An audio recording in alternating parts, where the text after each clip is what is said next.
2002年11月12號嘅。咁咧，首先呢，就係講下呢個禮拜嘅貓壽星。咁喺講呢個禮拜嘅貓壽星之前呢，就要補足翻阿皮蛋豆腐媽嘅貓貓豆腐仔。原來呢，佢係10月16日出世嘅。咁而家呢，就補足翻佢生日快樂先。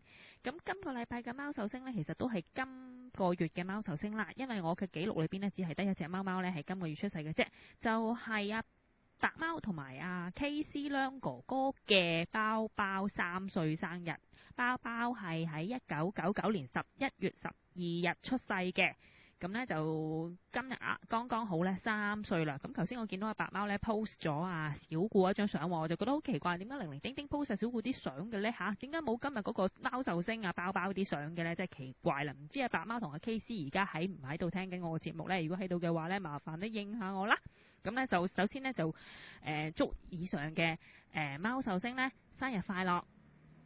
咁呢，就整首呢個循例整首呢個生日歌出嚟先下等等。我希望唔好整錯啦，我次次都整錯㗎，唔知點解。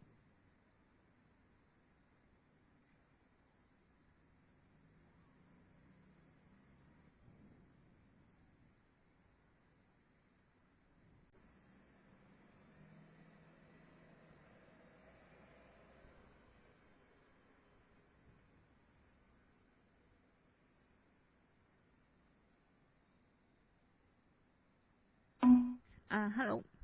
頭先呢，唔知係因為咩緣故啦，我個 WinM 呢又無緣無故咁樣呢自己瓜咗喎。咁唔知係咪因為人太多嘅關係呢？因為而家我呢邊呢個 server 呢已經有13個人啦，頭先呢曾經一度有18個人啦。咁呢就希望呢各位版友呢利用小機師嗰邊嗰個 Miller site 啦，唔好再add 落我呢邊個 server 啦，因為可能個 server 唔知係咪沉重得滯個負荷。咁呢就頭先呢終於又瓜咗一次啊！咁呢就我而家再將個Happy Birthday 嘅生日歌呢再試過播過一次啊！希望今次聽到啊！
係，hello，喂，咁呢，今次呢終於順利咁樣播出咗啦。咁希望頭先呢冇一啲版友呢，因為咁嘅原因呢，俾 kick 咗出去啦。咁而家我嘅 server 呢，仍然保持緊13位版友嘅。咁唔知小機師嗰邊有幾多位版友喺度呢？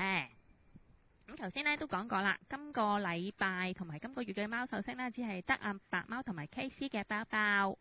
咁呢就同埋補足翻皮蛋豆腐媽嘅豆腐仔喺上個月，豆腐媽嘅豆腐仔喺上個月10月16號生日快樂嘅。咁而家呢，貓爸爸代表呢個貓版嘅貓幫友全體同仁呢，同埋貓貓呢，係祝以上嘅壽星貓生日快樂，健健康康，年年有貓日，歲歲有貓朝嘅。MM 呢都喺度啦，MM 就話聽到咯噃。黃道益仲係未開到，你去小機師嗰邊任你揀㗎喎，可以用 Will Pay 啊，用呢個Windows Media 同埋 WinM 㗎喎，佢有幾個 Mirror site，你揀唔到啊？冇一個 OK 咩？冇理由㗎喎，你部咩機嚟㗎？哎呀係，猛咁講啊，黃道益都唔唔知嘅喎，聽唔到我講嘢嘅喎。各位版友，麻煩你哋咧幫一幫阿黃道益啊小機師，睇下而家阿黃道益究竟衰乜嘢咧嚇？佢以前都聽到㗎係嘛？奇怪都有嘅，咁咧就希望咧就各位幫一幫黃道益，睇下佢點樣可以 kick 入去一個 OK 嘅 website 嗰度聽啦。咁而家咧首先咧就係貓八八嘅貓刺信箱啦。咁咧就而家首先咧要回答阿貓佬嘅一個 email 嘅，佢本來喺上嗰個禮拜嘅時候咧就已經想我講一啲嘢，咁但係因為上個禮拜嘅程序已經編排好晒啦，所以我就冇講，就將佢 delay 到呢個禮拜先講嘅。咁阿貓佬嘅 email 咧就係咁話嘅，佢話爸爸，不如你講下貓瘟究竟係一種乜嘢病，咁係有乜嘢途徑去傳染，同埋應該點樣處理有病嘅貓，點清潔家居喎。咁咧簡即係中停咁講下先啦。咁貓瘟呢，就係我諗好多人都聽過㗎啦。咁佢就有個俗稱叫做 cat flu，F-L-U， 即係好似人哋人嘅流行性感冒咁樣啦。呢個係俗稱嚟嘅，就叫 cat flu 啦。佢有個學名嘅，個學名叫 Feline Panleukopenia Virus。咁咧簡稱就 FPV 或者就咁叫 FP。咁咧，佢亦都有啲人會叫佢做 Feline Distemper 嘅。咁咧，因為有一種咧叫貓瘟熱啦，因為其實有一種叫狗瘟嘅。咁點解又會叫貓瘟呢？因為佢引起嘅症狀咧係同呢一個犬瘟熱，即係狗嘅 Distemper 差唔多。不過咧，當然兩種病咧係唔同嘅病嚟嘅，所以引起嘅 virus 咧都係唔同嘅。咁究竟貓瘟係由乜嘢病毒引起呢？咁貓瘟大家都知道佢係殺貓三大殺手之一嘅，咁就係貓瘟啦、白血病同埋呢一個腸炎嘅。咁咧呢個貓瘟咧係由一種小病毒 Feline 嘅 Parvovirus 引起嘅，係一種過濾性病毒嚟嘅。咩叫小病毒呢？其實就即係好細嘅病毒咯。引起咗嘅泛白血球減少症啊，所以佢又叫做貓泛白血球減少症。咁呢個 term 呢，就有一次阿貓佬曾經引用過，但係因為呢個 term 呢係比較好少人用嘅，通常會用貓瘟啦，咁所以咧即係突然間講呢個泛白血球減少症咧，都有少少都唔知係咩嚟嘅，要查過先知。咁呢隻病咧問題最大咧就係佢傳染性係好高，而死亡率亦都好高嘅。咁究竟嚟講佢係乜嘢途徑去傳染嘅咧？呢個病咧係以接觸為主要嘅傳染媒介嘅。咁好似就係話共用呢個貓廁所啦、貓兜啊、玩具啊、衫啊、床鋪啊，甚至係籠啊，總之係接觸過病貓嘅譬如話啲啊、口水啊、嘔吐物啊，都好易感染嘅。仲有就係可以經人手同埋人接觸過嘅衣物啊，諸如此類。因為人如果 touch 過啲病貓啦咁都可以係經由呢個吸血蟲，好似跳蚤啊之類呢啲昆蟲咧都會傳染嘅。咁所以呢個病嘅傳播媒介係有好多好多嘅喎，所以咧就唔能夠話預防咧，就其實都幾問題都幾大嘅。大咪話小機師個 Mirror 唔 work，黃道益仲係喺度嗌緊黑喎，點解開唔到？究竟黃道益點樣呢？小機師就麻煩你幫一幫佢啦。咁我繼續講嘅咯噃。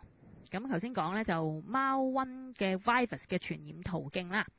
咁就總之呢，未接受預防針嘅貓呢，而又將佢擺喺一個惹咗貓瘟嘅貓用過嘅地方呢，就好危險噶啦。而幼貓好容易惹上呢個病毒，因為佢哋本身嘅免疫系統未成熟，所以一旦如果惹上咗呢個病嘅小貓嘅死亡率呢就好高。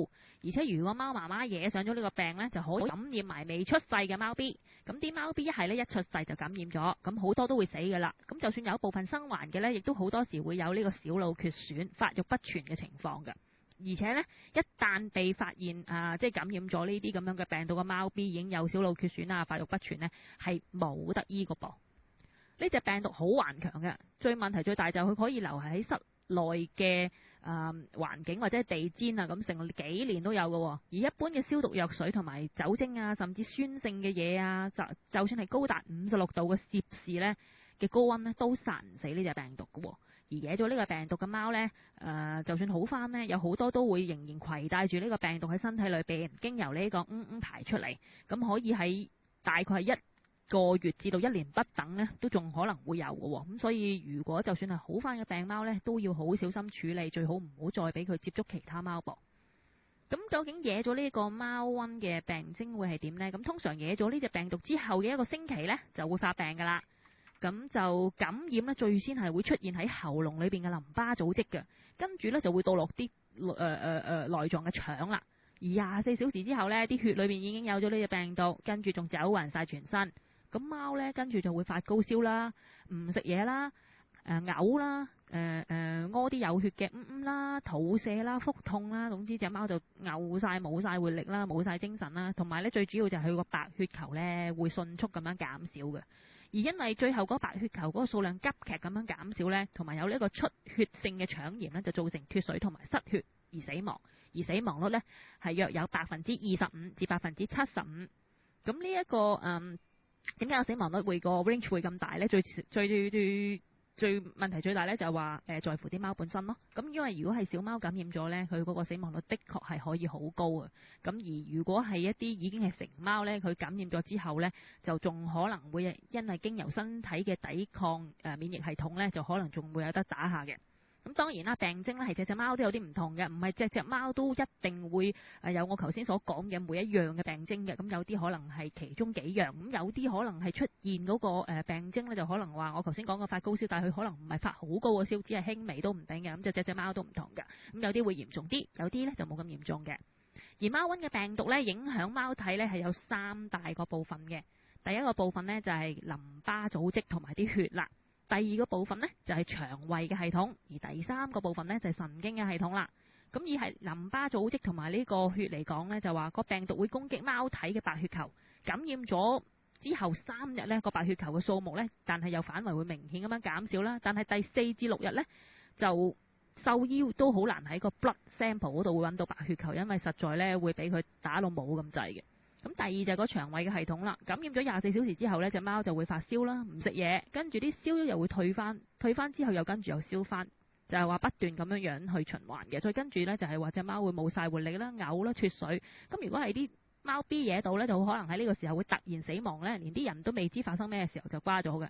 呢個時期呢，隻貓會個頭呢會耷喺2隻腳之間，好似寒晒背咁樣對住個水兜，唔知點，好似唔知想點咁樣嘅喎。第3咧就係神經系統啦。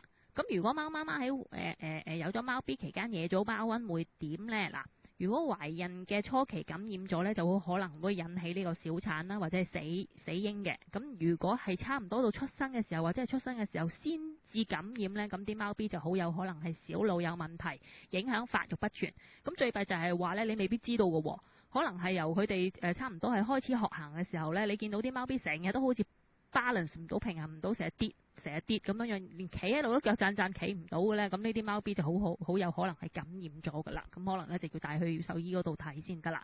咁呢個病咧一旦病發咧就好睇隻貓本身啦。如果捱得個頭2日嘅咧，就都會有機會好翻，因為咧個貓體嘅機制咧就係話，第一個病徵出現咗之後嘅3至4日咧就會放出呢個抗體，再跟住嘅之後嘅2-3日咧白血球嘅數目就會回升。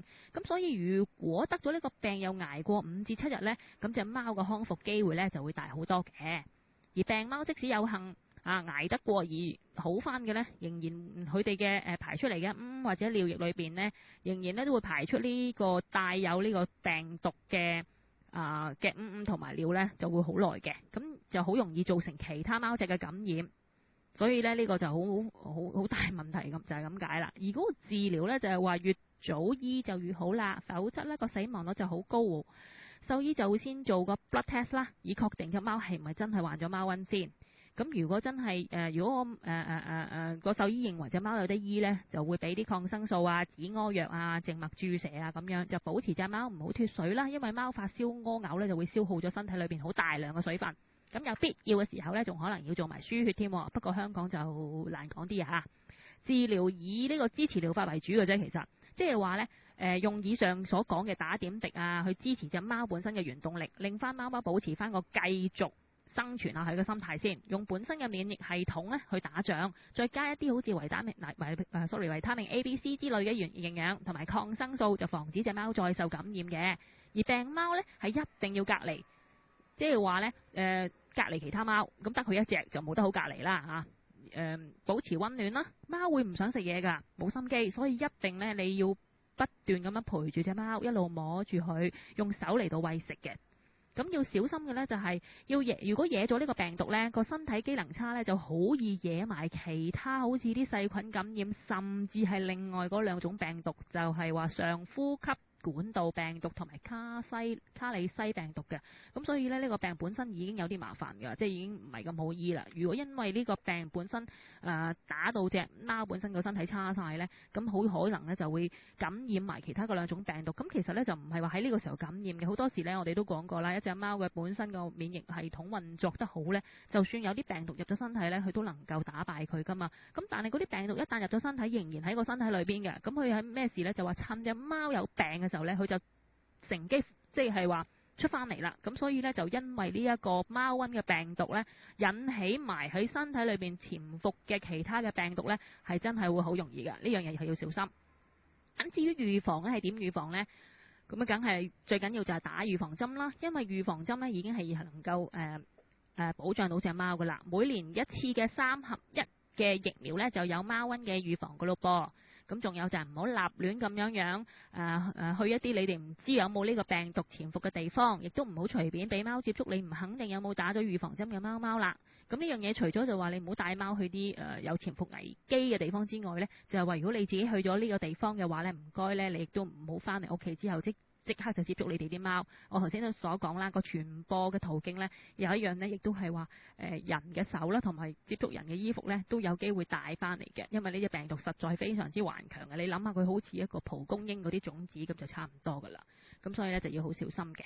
咁呢個病毒我頭先講過啦，就算係用普通嘅消毒水啊、酒精之類呢，甚至高達56度攝氏嘅高溫都打唔瓜佢嘅喎。咁呢，但係呢，仍應該仲有1、2樣嘅。好似氯水之類咧，我唔敢肯定係咪氯水咧，就應該可以對呢一隻病毒咧係產生一種點講呢？一種佢又唔係叫抵抗嘅，佢好似即係令到呢隻病毒冇咁活躍咁樣樣啦。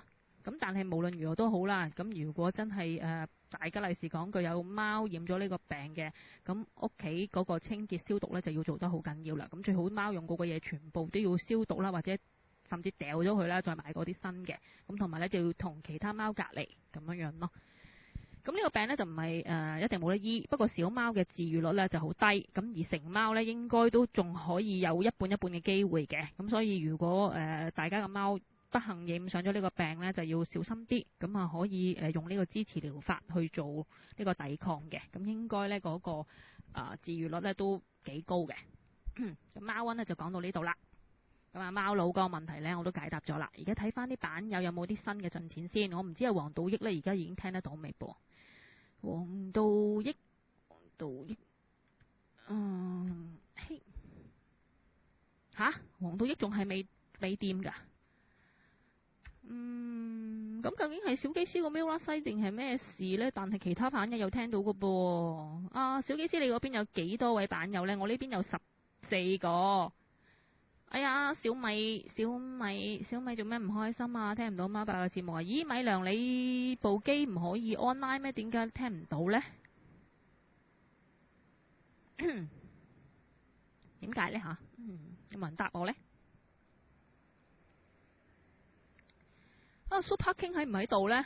突然間醒起我將要答 Super King 嘅一個 question 嘅喎，一個 email 嘅喎。Super King 小妹妹，請問你喺度未啊 ？Suki。黃道益 How do doing 㗎？點解都仲係未聽到咁怪嘅？小機師你嗰邊究竟有幾多人啊？咁呢就跟住落嚟呢，就解答第2位版友，就我頭先所講嘅 Super King 嘅。佢話如果可以嘅話，麻煩你教下我哋點樣去摸貓貓嘅肚，去分佢係咪肚脹定係肥咗。事實上因為發覺有好幾位版友唔識分啊。哇！呢個都係好高難度嘅難題嚟嘅喎，因為呢係咪肥咗定係肚脹啲咁 technical 嘅問題，應該要留翻獸醫去解答嘅喎。其實我應該呢就揾阿狐狸哥哥出嚟做一 part 呢個咁嘅獸醫原理先啱嘅，等我同佢商量下先。咁呢就我歸納埋阿 Super King 妹妹所講㗎啦嚇，我諗你係唔係等於咧就係話去分辨隻貓係咪過肥咧？咁咧就過肥咧對貓嚟講咧就係話身體咧所積聚嘅脂肪咧係超過咗呢個身體所需咧，就叫做過肥啦嚇。如果暫定係咁樣嘅，而原因咧就係話過肥嘅原因好複雜，不過最 common 嘅咧就喺某一段時間之內，貓嘅飲食係包含咗大量嘅熱量，即係卡路里，就係咁呢啲脂肪就積聚咗啦。點解呢？咁有幾個原因嘅，一係咧就話啲人錯誤咁樣估計貓貓嘅飲食所需，俾多咗咯。第二就話俾多咗啲小食夾埋埋都係㗎。第三就冇運動啦。咁啊冇得消耗啲熱量咯。第四就話俾多樣嘅食物俾貓食，但係加埋呢又係超過咗所需嘅。咁通常呢都係呢幾個原因㗎啦。而第三就話咁過肥會點呢？咁問題就好容易有病咯。咩病呢？就係 FLTD 啦，泌尿道症候群啦，糖尿病啦，肝病啦，即係類似係肝臟肥大啊，關節炎啦，心臟病啦，同埋其他啦。咁點樣嚟到判斷隻貓係咪過肥呢？咁通常呢就要帶去 vet 度，咁個 vet 就會檢查隻貓，有必要嘅話甚至會做啲 blood test 嘅喎。咁但係呢就一般嚟講呢，就個貓奴點樣去判別呢？咁就有一啲嘢可以睇下嘅。第一就係話考慮個貓嘅品種啦。咁因為有啲大型嘅品種，好似啲 Weddell 布偶貓呢，就可以去到成20磅嘅咯。咁你冇理由如果得10零磅嘅布偶貓，你就走去話佢肥噶嘛。咁一般嚟講就可以啲人呢就憑肉眼啊，或者係憑手咧就可以摸嘅。咁首先你就見唔見到貓嘅肋骨先？咁一隻普通纖瘦嘅貓呢，你有時會見到佢有啲肋骨嘅。咁如果你見到呢，就梗係唔係算係肥啦，隻貓甚至可能已經係瘦嘅添。咁第二就係話你如果摸到肋骨嘅，咁隻貓都唔算過肥嘅。如果摸唔到呢，就好大機會係有呢個脂肪積聚啦。咁再睇埋個肚啦，如果佢個肚墩嗰度係晾啲肉呢，係晾下好鬆弛咁呢，就有機會係過肥。咁第四就再睇埋佢行路會唔會係搖搖急急唔穩陣咁樣樣。第五係咪成日瞓日瞓夜瞓，但係又冇乜活力咁樣呢？第六就係話睇埋佢兩隻後腳嗰啲肉啊。嗱，你哋睇埋啲貓呢後腿呢，咁呢就咪有一喺個點講喺個 pat pat 兩附近嗰度呢，咪有啲肉嘅連住個 keep 位嗰度呢。咁如果係肥嘅話呢，隻貓嗰度嗰啲肉呢會好鬆弛嘅喎，啷下你睇佢喺後邊行路就知㗎啦。咁同埋呢就跳嘅時候係咪成日都跳唔到搭翻落嚟啊？即係好似好論論盡盡咁呢。咁呢啲咁嘅嘢呢都係一個考慮因素嚟嘅。但係終究嚟講呢，都貓奴都唔係咁容易可以憑住以上嘅嘢呢就去判斷呢隻貓係咪過肥嘅喎。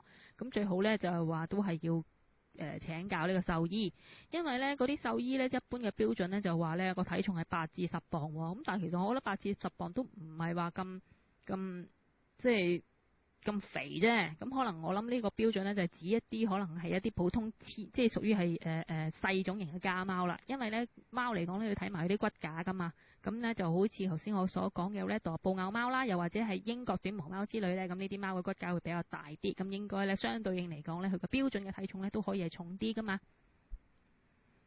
咁呢就如果過肥呢有啲乜嘢 treatment 呢？咁第一就梗係透過呢個飲食啦嚟到再調節翻佢個體重。咁但係呢個飲食呢就必須要慢慢嚟，而唔係話哇今日俾2羹佢食，聽日就即刻減到1羹嘅。咁第二呢就運動啦。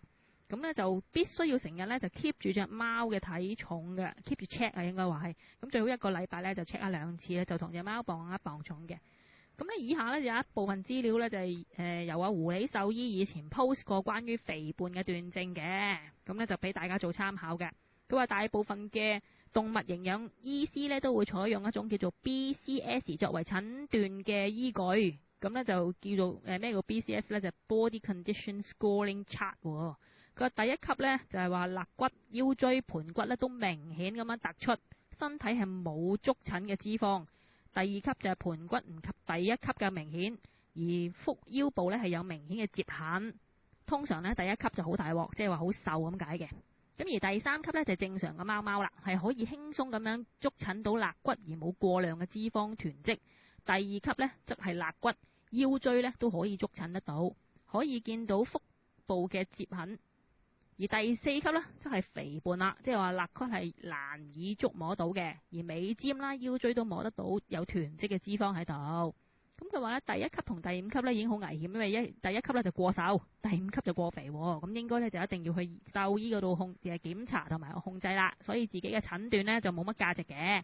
再說咧，第四、五級嘅診斷對一般人嚟講咧根本唔容易。除咗呢個 BCS 之外咧，亦都可以係量一下佢嘅體重。狐狸獸醫話，以貓為例咧，超過5.5公斤咧就可以視為肥胖噶啦。哇，超過5.5公斤，咁我老虎仔就5.8。小寶寶就5.6，全部都過咁啊，過肥。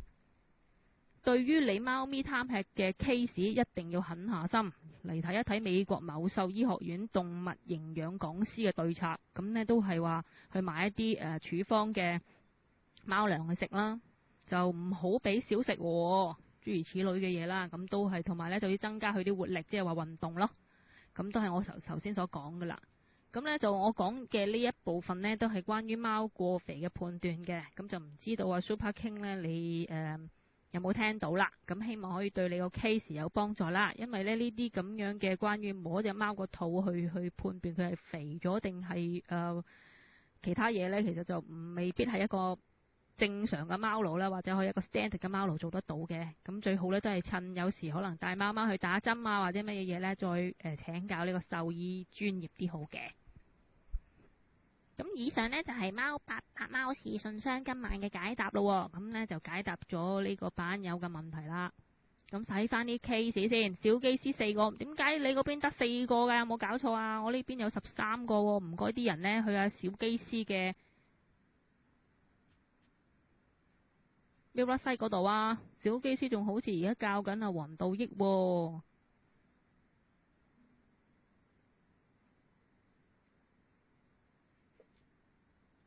咁而家究竟係黃道益入唔入到㗎？嚇，咁奇怪嘅。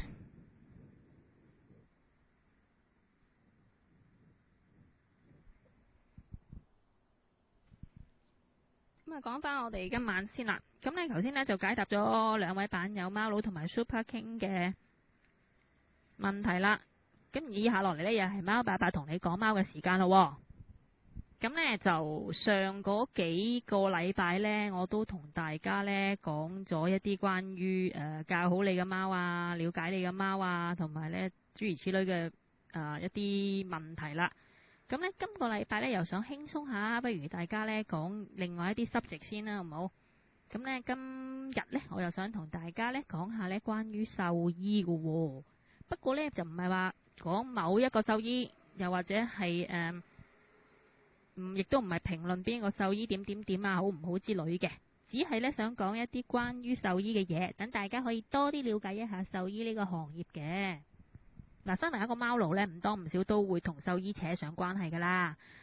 由每年一次又好，3年一次又好嘅預防針啦，到大大小小嘅病咧，相信絕大部分嘅貓奴咧都一定幫襯過獸醫唔少噶啦，係咪？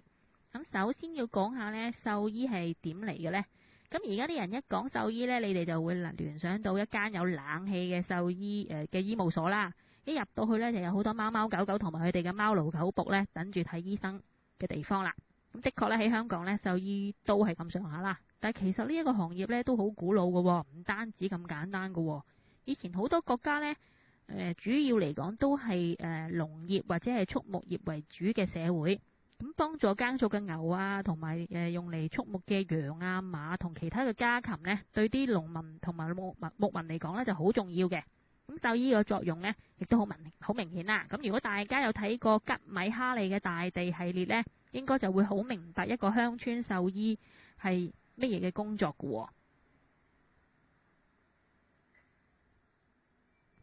咁呢，就第一位獸醫嘅出現呢，就可以係追溯至到西元2000年前嘅巴比倫時期，因為喺歷史裏邊呢，就曾經記載住呢有俾呢個母牛治療者嘅費用喎。咁跟住之後呢，呢個人呢，因為牛隻嘅死亡呢，仲要被處罰，亦都係或者係第一個呢醫療失當嘅記載嚟嘅。而西元前350年呢，呢個希波克拉提斯呢已經對人類醫學嘅發展影響深遠，而對動物學呢亦都有類似嘅貢獻。1個世紀之後嘅印度呢，有一個皇帝呢，甚至呢，佢唔知點解呢，下令建造世界呢第一間動物醫院喺印度。各位唔好忘記，呢個係西方社會無法相比嘅。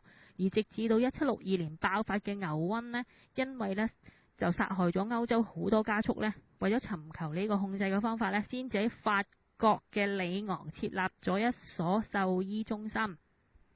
咁所以呢，印度呢又唔好睇小佢，原來呢係擁有呢個世界第一間動物醫院嘅。咁要成為一個獸醫呢，係一啲都唔容易嘅。咁因為呢，首先呢，有得讀獸醫嘅地方同埋數目都唔多。香港係冇獸醫讀嘅，我諗大家都知㗎啦。最近嘅呢，都要去台灣。咁就算喺美國呢個咁大嘅地方呢，原來都只係得27間獸醫學院咋。咁你可以想象得到呢，嗰個競爭呢係咪好激烈呢？甚至有啲人呢已經係拎咗其他學科嘅 degree 啊，先至會去考呢一個獸醫嘅。有啲甚至拎埋 PhD 添啊。咁一般嚟講啊，讀獸醫嘅歷程係點嘅呢？嗱，以美國嘅 case 嚟講呢，首先就係4年嘅 college 啦，再加上呢個4年嘅獸醫學科，咁跟住呢，仲要 pass 一個全國性嘅獸醫考核試。咁由呢個 Veterinary Medical Board 主持嘅，就好似係人哋讀完法律之後呢，通過呢個 bar exam 啊，啲人叫 bar 咗一樣嘅，好威嘅噃。咁唔係咁就可以做到 vet 㗎啦。咁仲要呢，就話通過呢一個州際嘅 board exam，而美國呢，就衰啦，每一個 state 即係每一個州呢，都有自己一套嘅 board exam 嘅。咁即係話，如果你 pass 咗某一個州嘅 board exam，咁你除咗可以喺呢個州執業之外呢，同其他肯承認你得到呢啲學分嘅州先至可以執業㗎噃。咁你哋知唔知道呢？要成為一個獸醫呢，就要有一段嘢要宣誓㗎。咁係英文嚟嘅。咁咧大致咧就係話唔知咩 being admitted to the profession of veterinary medicine, I solemnly swear to use my scientific knowledge to and skills for the benefit of society through the 咁一大扎嘢啦。咁佢大概嘅意思即係話咧，謹以至誠啊，我將我竭盡我所能啊，終身致力於呢個動物嘅健康啊，使呢個動物免於痛苦啊，又會不斷咁樣提升自己嘅能力啊，咁諸如此類，blah blah blah咁樣啦。咁喺呢個4年嘅獸醫學科呢，所講嘅呢，大部分都係一啲同伴動物，即係話貓狗之類啦，同埋呢個家畜。咁而一啲鳥類同埋爬蟲類都會講，不過就少啲啦。另外亦都會有一啲 courses 呢係關於海洋動物同埋野生動物，不過比例呢就會好少咯。喺美國一般嘅獸醫嘅起薪點呢，大概係4萬至到5萬蚊美金年，唔係好多㗎咋。仲要咧係咧差別會好大嘅，尤其是係州與州之間添。咁當然啦，讀完獸醫都唔係一定要做獸醫嘅，有其他類型嘅工作㗎。例如咧可以去一啲 lab 度啦，做啲關於動物醫藥方面嘅研究。咁當然啦，如果你做得呢方面嘅，咁喺呢一個動物醫藥方面呢，就要有料到先得㗎啦。咁獸醫學院呢，又係讀啲咩嘅呢？嗱，如果以台灣嘅台灣大學獸醫學院為例呢，佢哋係5年制嘅，唔係4年制嘅。大概讀啲咩呢？第一個學年呢，就係話讀啲普通嘅化學啊，普通嘅化學實驗啦，有機化學啦，有機化學實驗啦，胚胎學啦，獸醫解剖學同埋實習，仲有呢個獸醫解剖學同埋實習嘅下半 part、上半 part 同埋下半 part 嘅。咁第二學年呢，仍然係繼續咧讀咩呢？生物化學。同埋生物化學嘅實驗、家畜飼養嘅管理學、動物組織學同埋實習、獸醫細菌學同埋實習、獸醫寄生蟲學同埋實習、獸醫生理學同埋實習，同埋呢個獸醫病毒學及其實習嘅。第3年呢，就係話獸醫病理學同埋實習啦，同埋獸醫臨床診斷學實習、獸醫影像診斷學實習、獸醫免診學實習、獸醫藥理學、獸醫藥理學同埋練習、獸醫遺傳學、獸醫麻醉學同埋演習、獸醫臨床病理學同埋實習㗎。第4學年呢，就係小動物外科手術同埋實習、水產動物疾病學、獸醫繁殖障礙及產科、反芻動物疾病學、獸醫流行病學、禽鳥嘅病學、豬嘅病學、小動物外科學、小動物內科學、醫院嘅見習、馬病學、獸醫公共衛生同埋實習。而第5個學年，即係最後尾一個學年呢，就係診療實習1、診療實習2、臨床討論1同埋2、屍體解剖1同埋2，同埋獸醫法規同埋倫理嘅。咁呢，大概呢，我諗外國呢，同呢一個台灣呢，讀嘅嘢都係大同小異㗎啦，都係咁上下嘅嘢。咁其實呢，獸醫學院嘅前2年嘅訓練呢，其實基本上呢係同人類嘅醫師相同嘅喎，所以有啲人讀下呢，就唔讀啦，可能掉翻轉頭走翻去讀翻人類嘅醫學咁樣嘅。而喺美國呢，獸醫學院嘅畢業同埋合格咗之後呢，就會擁有一個銜頭，就係 degree 呢個係 Doctor of Veterinary Medicine， 簡稱 DVM 嘅成績嘅。不過，如果畢業係喺呢間 University of Pennsylvania 嘅話呢，即係賓夕凡尼亞州嘅大學嘅話呢，個獸醫嘅畢業呢就會有一個叫做 Veterinary Medical Doctor， 叫 VMD， 即係動物醫師，同獸醫呢好似有啲唔同咁喎。咁點解好似有啲特殊咁樣嘅？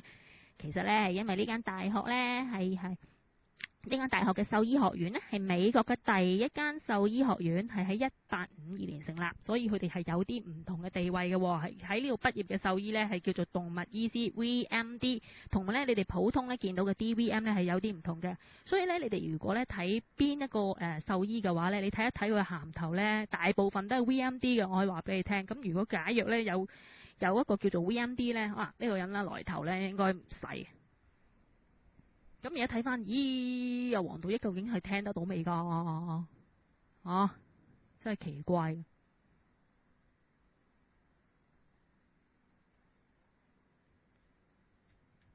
睇下先，我而家呢邊呢 update 下呢。我呢邊有15位聽眾啊，點解咁多㗎？麻煩你哋可唔可以呢分緊啲過去小機師嗰度喎？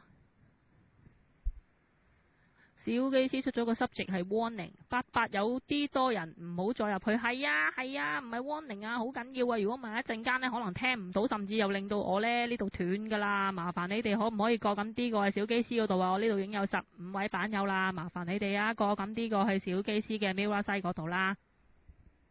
繼續呢，就講翻呢個獸醫嘅。大家對獸醫呢都有一個初步嘅了解啦。咁我哋又講下一般人對獸醫嘅感覺啊。咁我諗一定有好多人呢就會覺得獸醫嘅收費太貴啦。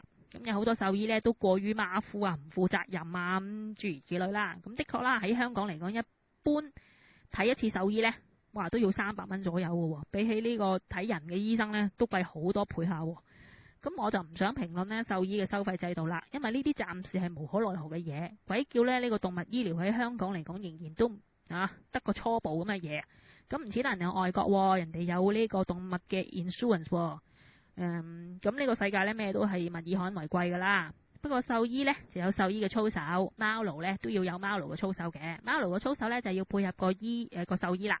咁千祈咧就唔好以為自己俾咗錢咧就乜鬼嘢咧都係獸醫嘅責任喎。咁否則咧損失嘅咧都係你哋自己嘅啫。咁其實有好多嘢咧都係 concept 嘅問題嘅。咁好似人哋美國咁啊，人哋對待啲動物咧就係話係同伴動物嚟㗎嘛。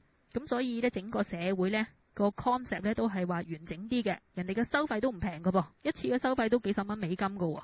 唔好以為話香港特別貴喎。咁做一次電腦嘅斷層掃描咧，都要成700至到900蚊美金。咁但係香港呢，對唔住，你哋有冇問過你哋睇開嘅獸醫有冇電腦斷層掃描，即係 CT scan 啦，甚至有冇磁力共振掃描嘅 MRI？ 咁你哋都唔使問㗎啦，因為香港呢嘅獸醫診所呢係冇呢啲設備嘅，最多呢都係有呢一個超聲波呢，都已經係好似好叻咁樣㗎啦。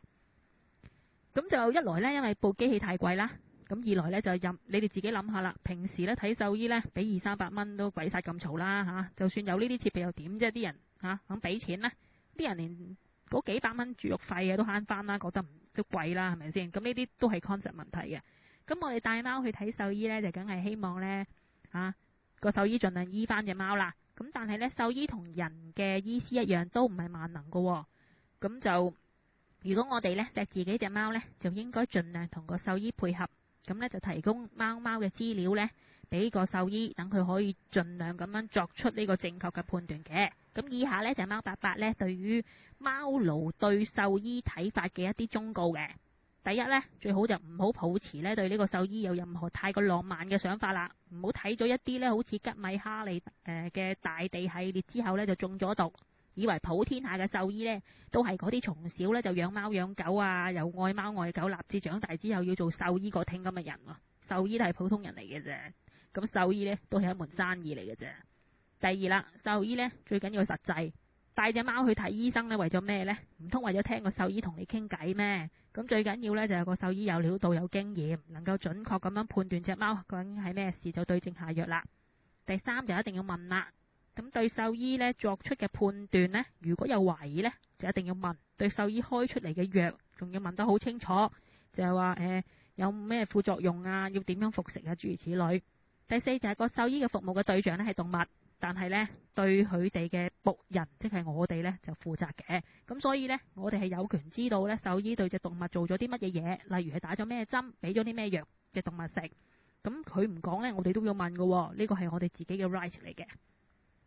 第五，其實呢，所有獸醫呢都讀過大同小異嘅幾年嘅獸醫科，咁一般大家嘅知識呢都係一樣噶啦，一樣會具備嘅。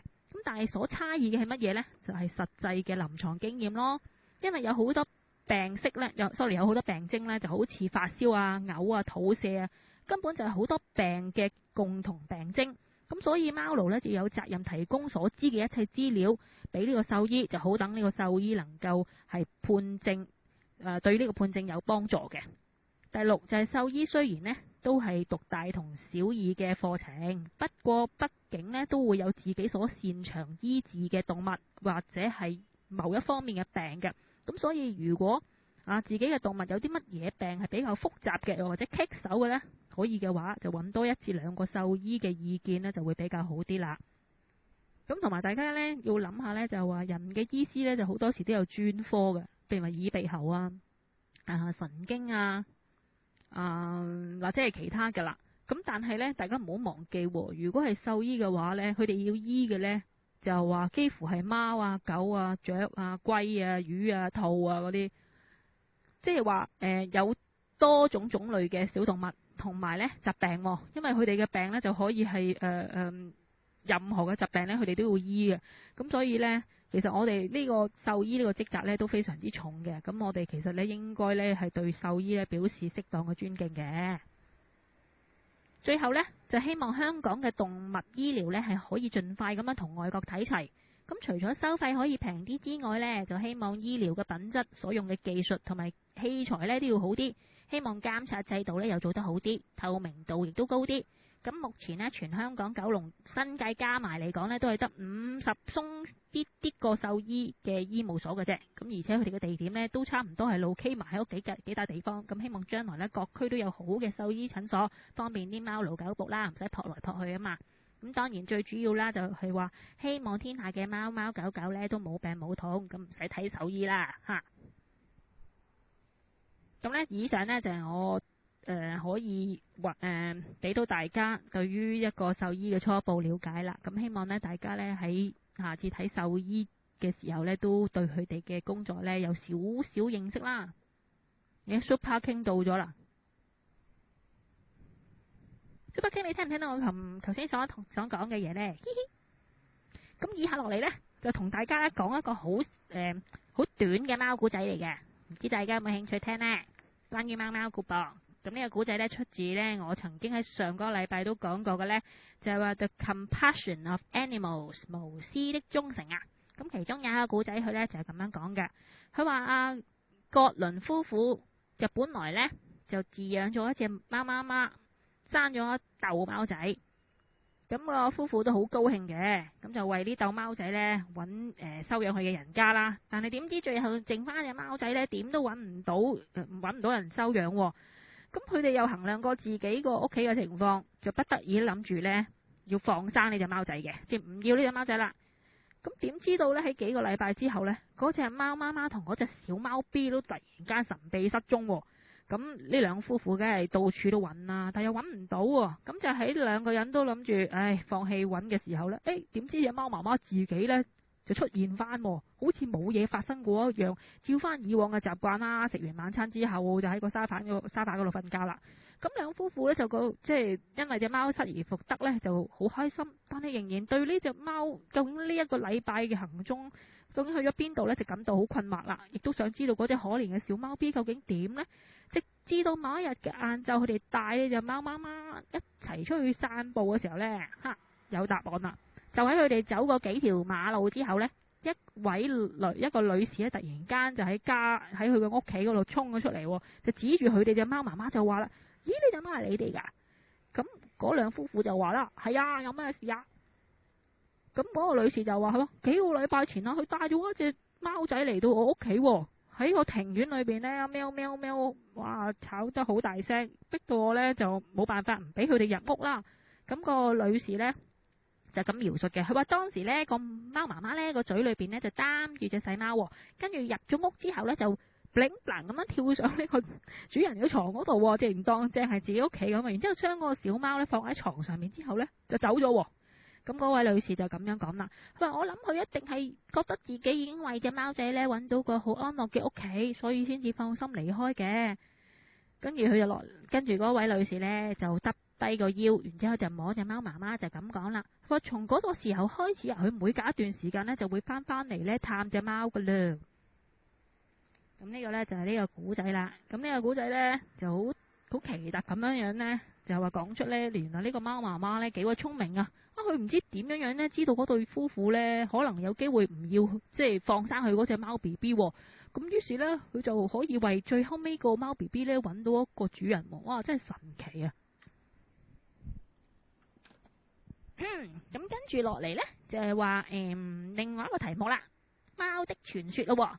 嗱，咁各位呢都知道呢，招財貓呢就源於日本嘅。咁但係其實日本呢就有好多個關於招財貓嘅傳說嘅。咁其中最為人熟悉呢，就係一個好悲哀嘅故事，即係話嗰個招財貓點樣用自己條命嚟到報答嗰個主人嗰件事。但我今日所講嘅呢，唔係嗰個古仔啊，唔係咁傷感噶。我今日所講嘅呢，就係招財貓嘅另一個傳說。嗱，話說呢，喺日本呢，好耐之前呢，有一間廟，嗰間廟呢就好凹凸嘅。咁嗰度呢就有啲僧人喺度嘅，但係就窮到好緊要，就一餐冇一餐咁樣，好慘咁樣瘦咁樣。但係呢批僧人呢就養咗一隻貓，隻貓都好瘦噶。咁呢，但係佢哋呢因為實在太窮啦，已經連自己都冇嘢食啦，於是就打算呢餵多隻貓一餐呢，就要放隻貓走噶啦。但係個僧人呢又好唔捨得。咁喺呢個時候呢，喺個廟出邊呢，突然間呢就莫名其妙咁樣有一場風暴。咁就因為呢場風暴呢，使到呢啱啱經過嗰度嘅一對武士呢就要留低啦。咁仲要揾地方避雨噶嘛。咁其中有個武士呢就覺得好奇怪，佢話佢見到呢有一隻貓呢係遞高一隻手入佢，好似想佢入間廟嗰度。咁佢覺得好奇怪，點解隻貓會咁做呢？於是就跟咗隻貓入廟。但係佢一行開咗呢，佢頭先呢企喺度嘅嗰棵樹呢就俾呢個雷電啪咁樣劈中咗。咁佢於是呢就好感激呢隻貓呢，救咗佢一命。咁於是呢，佢就俾錢呢買咗間廟。咁樣呢之後呢，嗰啲僧人呢同埋呢隻貓呢都唔使餓死咯。咁呢個呢就係關於招財貓嘅另一個傳說嚟噶。跟住落嚟呢，就有一個特別報告噶。咁而家呢，就係有一隻貓呢係極需要你哋嘅幫手噶。呢一隻貓呢，因為個主人呢就遭逢呢個劫難啊！咁雖然呢，就唔係話你哋唔好諗咩喺生死邊緣徘徊，但係因為呢，佢實在係自己都自顧不暇，自己都有大把嘢要搞，所以呢，就照顧唔到隻貓，咁要急需呢，就希望有心人去領養。咁呢個貓嘅資料就係咁噶，係貓公嚟噶啦，已經有13至到14歲，已經絕咗育，但係呢，佢本身呢係有糖尿病，就食緊呢一個特別糧。咁呢，同埋有兩隻眼嘅視力呢，就已經唔係咁好，雖然未至於失明咁，但係都唔係點睇得到嘢嗰種啦。咁呢，就仲有一樣嘢呢，就因為佢唔係點睇得到嘢啦，咁變咗呢，佢成日都揾唔到個貓廁所呢，就有機會呢會隨地呢都去屙或者尿咯，係呢樣嘢係最問題最大嘅。咁但係佢本身呢，就係一隻好乖同埋好嗲嘅貓嚟噶，咁所以呢，喺呢度呢，貓伯伯就呼籲啦，睇下有邊一個好心嘅版友呢，能夠收留呢隻貓貓啦。咁希望呢，佢能夠呢，就喺餘下嘅日子裏邊呢，都有一個安樂嘅屋企咁樣樣嘅。咁如果各位有啲乜嘢呢，就請聯絡我先啦。咁或者如果我再收到關於呢隻貓嘅多一啲資料呢，就會俾大家噶啦。咁呢隻貓呢，而家呢，就個情況都好危急㗎，因為呢，好驚個主人呢，就因為自己嘅問題呢，就將佢呢係拎去搭咗嘅。咁所以呢，就呢件事呢，都係十萬火急嘅。咁希望各位版友如果即係可以領養呢隻貓嘅話呢，就出句聲啊！咁以下落嚟呢，就係點唱時間啦。咁呢，首先呢，第一首點唱歌曲呢，就係我代表呢一個貓伯伯嘅全體貓版友呢，係點俾 Blender 嘅媽媽聽㗎。伯母呢，佢而家應該喺醫院嗰度嘅。咁呢，因為大家都知道呢，伯母因為俾一架呢個衝紅燈嘅車呢撞親，咁呢，就希望呢，藉住呢首歌呢，就祝福阿伯母佢呢早日康復，好返晒，健康長壽，快啲出返院。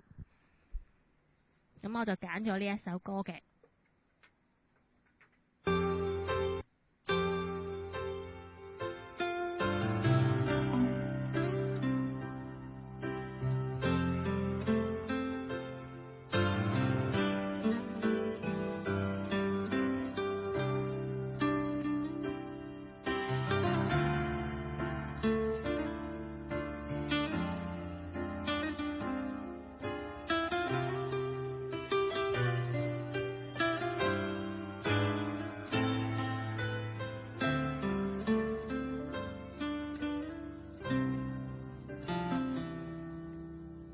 叢林迎着雨，染濕風中的髮端，低訴細雨路遙若困倦，靜靠彎彎小草已清泉，悠悠流傳隨路轉，偶遇山中轉水，一片遠遠漸黃落葉，蕩向清溪之中早飄遠。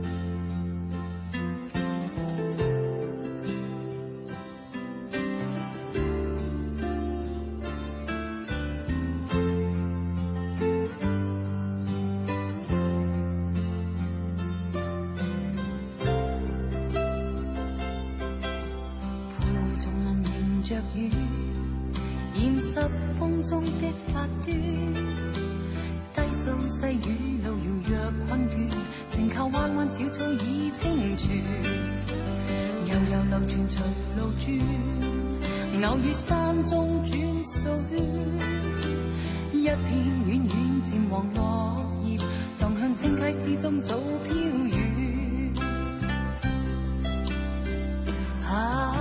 送你送你，祝福永不斷，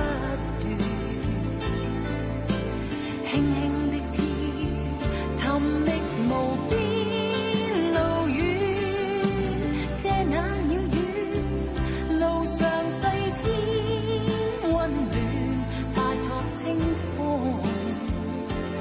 奉上衷心，祝福千串。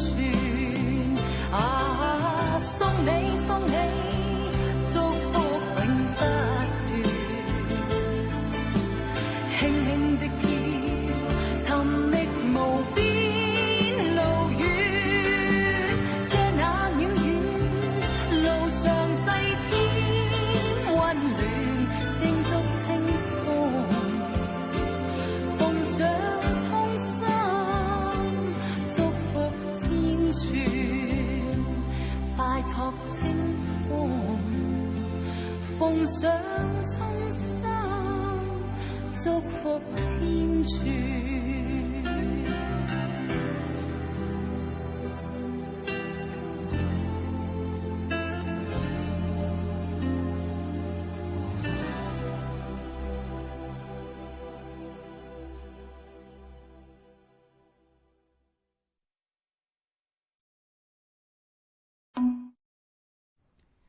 係咁樣呢，頭先呢就點播咗呢個葉倩文嘅祝福，咁樣就希望阿 Banda 嘅媽媽伯母佢早日身體康復，好翻晒，快啲出翻院，以後呢健健康康啊！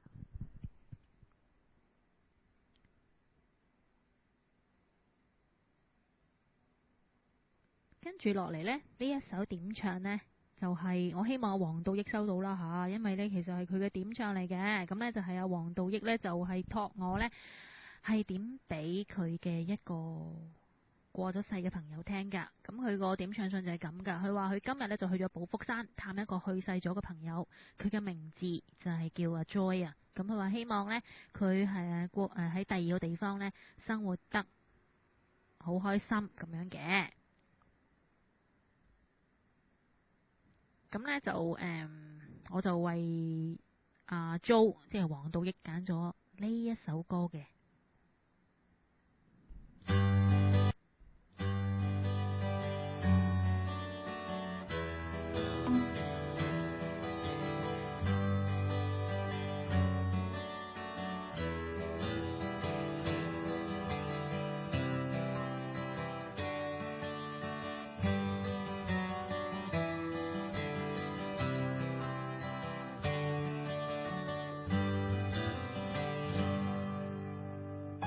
在昨日青蔥歲月，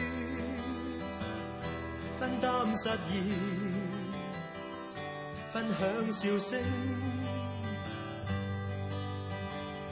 在昨日各散東西，不知不覺如遺失這一切。現在我說笑欠反應，現在我嘆氣欠寧靜，似跌進冷血世間消耗生命，天天的死拼難去講心聲，靜待日落西山的晚上，想起你也一起寫過詩，但現在你我隔一方，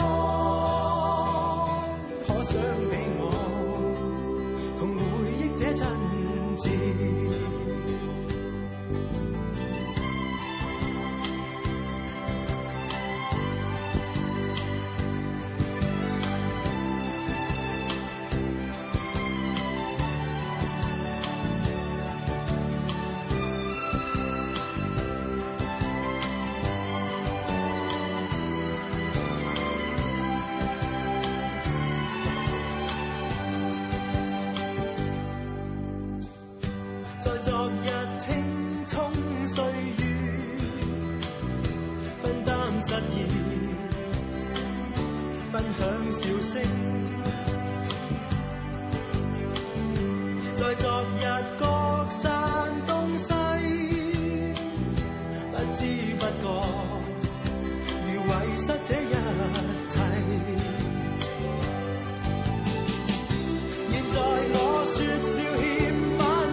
想起我同回憶這真摯。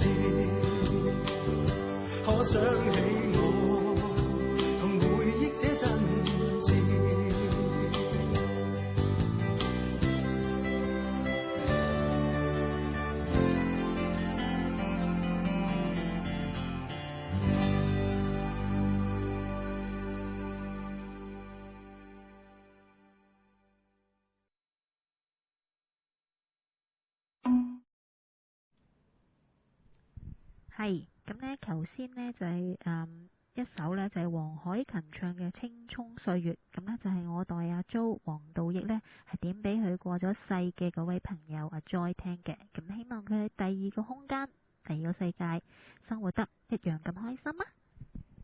咁咧我就頭先咧見到阿 Vichy 話咧，佢話 Why the shots tonight very sad？ 哦，都唔係啊，好 sad 咩？頭先嗰首祝福唔係 sad 歌嚟個噃，你聽唔到咩？咁就算係呢一首嘅青蔥歲月，都係一啲感嘆嘅歌啫，都不至於係呢個sad song 嚟嘅。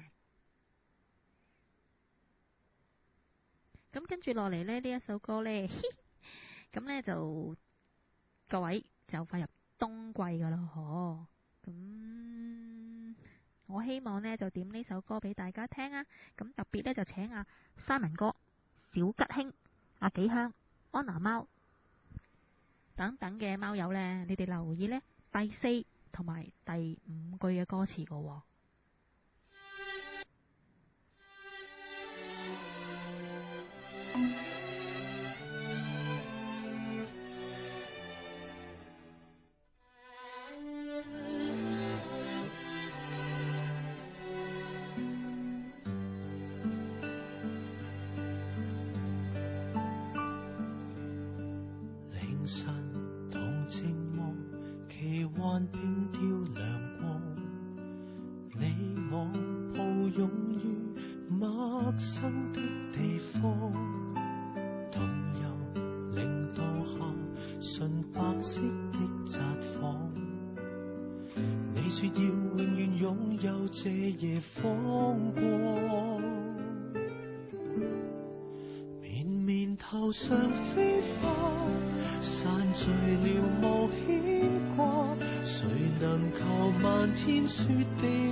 哈哈，係咪好有 feel 呢？哈哈，咁呢 Simon 哥啊，你哋呢有冇留意到呢？頭先呢，李克勤哥哥唱呢首飛花頭嗰幾句嘅歌詞啊，我叫你哋留意個噃。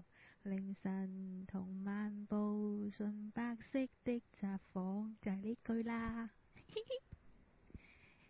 咁唔知你哋有冇留意到啦？咁啊黃道益呢，就唔知有冇聽得到喎。咁我希望佢聽到啦。咁就算聽唔到呢，就唔知阿水哥哥呢，你今晚有冇錄低呢？咁希望你有啦。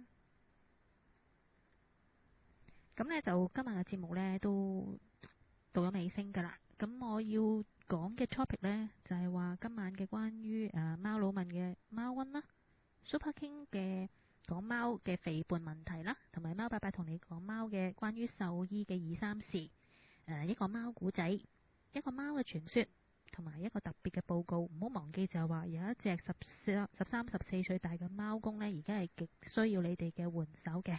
咁同埋頭先做埋嘅點唱，點俾 Banda 嘅媽咪聽啦。阿 Jo 嘅離咗世嘅朋友，同埋頭先我點俾大家所聽嘅飛花。咁呢，今晚嘅節目呢，都已經好 smooth， 算係幾 smooth 啦。除咗我斷咗一次拉之外嚇，咁就幾完美咁樣完成啦。咁最後呢，有一個報告㗎。咁記唔記得呢？就因為 Andrew 歐生嘅 advice 之下呢，咁我咪開咗個網頁，就係話係想啲貓幫友嘅貓物品換領站，呢個係交換站嘅。咁就已經有幾個禮拜嘅時間呢，就我都仲係未收到呢個各位版友嘅任何一個物品嘅喎。咁呢個資源呢，就變咗浪費咗啦。咁我唔知道係唔係各位冇一啲咁樣嘅多餘咗嘅貓物品喺屋企需要交換或者捐出嚟嘅呢？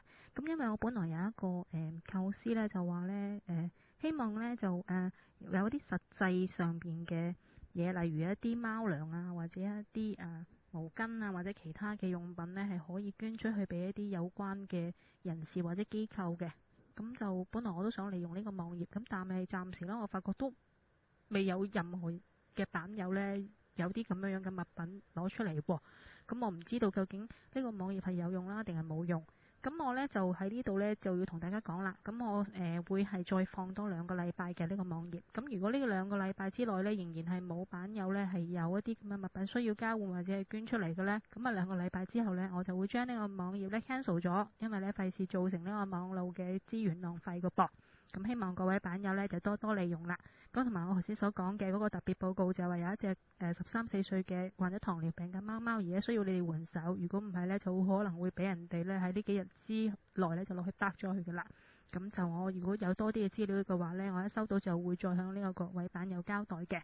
咁就今晚嘅節目呢，就已經都算係幾完美咁樣呢，喺呢度要畫下句號啦。咁呢，下個禮拜同樣時間再見你哋啊，拜拜。